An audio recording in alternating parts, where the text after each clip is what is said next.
ఆ, అన్నదాత సుఖీభవ రెండో విడత అమౌంట్ ఏదైతే ఉందో అది రైతుల అకౌంట్లో జమ చేయడం జరిగింది. నిన్న సుమారుగా 3,135 కోట్ల రూపాయలు జమ చేయడం జరిగింది. ప్రతి రైతుకి 7,000 రూపాయలు అకౌంట్లో పడినాయి. అందులో సెంట్రల్ గవర్నమెంట్ ఒక 2,000, స్టేట్ గవర్నమెంట్ ఒక 5,000 చొప్పున ఇవ్వడం జరిగింది. అనుకున్న టైంకి, చెప్పిన టైంకి రైతుల అకౌంట్లో పడటం రైతులందరూ చాలా సంతోషం వ్యక్తం చేస్తున్నాం. ఫస్ట్ ఆఫ్ ఆల్ ఈ సమయంలోనే ఎందుకు ఇవ్వడం అంటే, మొదటి పంట వరి పంట ఏదైతే ఉందో అది ఆల్రెడీ అందరూ కోసేయడం, బస్తాలకి ఎత్తడం, గవర్నమెంట్ కూడా కొంటుంది చాలా చోట్ల.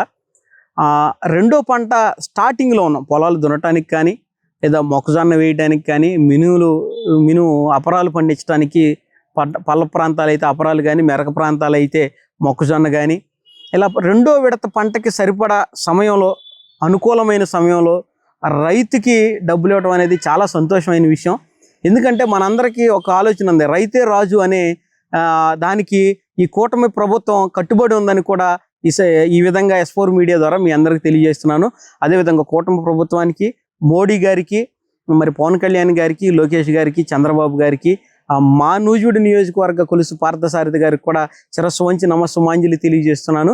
సకాలంలో సమృద్ధిగా రైతులను ఆదుకున్నందుకు మేమందరం జన్మత కూటమి ప్రభుత్వానికి, చంద్రబాబు గారికి రుణపడి ఉంటామని తెలియజేస్తున్నాను. Thank you. కుటుంబంలో లొకలొకలు వచ్చి 3 పార్టీల మధ్య విభేదాలు వచ్చినాయి అంటారు. నిజంగా ఆ విభేదాలు ఉన్నాయా 3 పార్టీల మధ్య? సార్, నేను ఒకటే చెప్పగలను సార్, విభేదాలు అనేది 600 అయినా 100, 150 అయినా మోడీ గారు, పవన్ కళ్యాణ్ గారు, చంద్రబాబు గారు విడిపోవడం అనేది జరగదు సార్. ఈ మధ్య ఇప్పుడు అధికార పక్షం పరిపాలన చేస్తుంటే ప్రతిపక్షం ఏదో ఒక విధంగా పొలాలు పెడుతూ ఉంటుంది. ఇప్పుడు మెడికల్ కాలేజీల గురించి మనం చూసాం సార్. ఒక చిన్న సందర్భం చెప్తాను. ప్రతి మెడికల్ కాలేజీ పునాదుల మీద ఉండగానే మేము కట్టేసాం అంటారు, లేకపోతే బిల్డింగ్స్కి రంగులేసి సోషల్ మీడియాలో పబ్లిసిటీ చేసేసారు. నిజంగా లైవ్లోకి వెళ్తే ఏ నియోజకవర్గంలో మెడికల్ కాలేజ్ ఉందో ఆ నియోజకవర్గంలో తెలుగుదేశం నాయకులు కానీ, కార్యకర్తలు కానీ అక్కడికి వెళ్ళి చూస్తే పునాదుల మీదే ఉన్నాయి. కొన్ని వాటిని చేసేసినట్టు బిల్ చేసుకున్న సందర్భాలు కూడా మనం చూసాం. వాటిని బయట పెట్టినందుకు ఈ రోజున అది ప్రతిపక్షం ఏం చేస్తుంది, 1,000 సంతకాలని ప్రతి గ్రామానికి వెళ్ళి సంతకాలు సేకరిస్తున్నారు. ఆ సంతకాలు చిత్తి పేపర్లు అయిపోతాయి తప్ప మీరు ఏమీ చేయలేరని నా అభిప్రాయం. ఈ ప్రజెంట్ పబ్లిక్ అభిప్రాయం కూడా నేను చెప్తున్నాను సార్. ఎందుకంటే ప్రతిరోజు ప్రతి గ్రామంలో 1,000 సంతకాల కార్యక్రమం జరుగుతుంది. ఆ కార్యక్రమానికి ఎంతమంది వస్తున్నారు?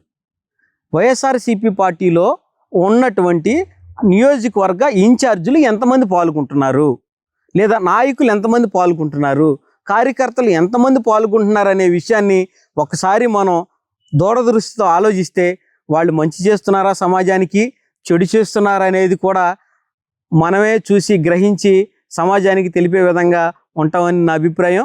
చాలామంది చాలా చోట్ల ఈ 1,000 సంతకాల ప్రోగ్రాం చేస్తున్నారు. ఆ లోకల్ ఉన్న నాయకులు, లోకల్ ఉన్న కార్యకర్తలు, అధికార పార్టీ వాళ్ళైనా చూడండి, ప్రతిపక్షం వాళ్ళైనా చూడండి, ఒక్కొక్క ప్రోగ్రాం పెడితే ఒక 10 నుంచి 15 లేదా ఒక 20 మంది కంటే ఎక్కువ ఉన్నట్ల. ఆ 20 మందిలో కూడా 10 మంది పక్క ఊరు నుంచి వస్తున్నారు అభిమానులుగా.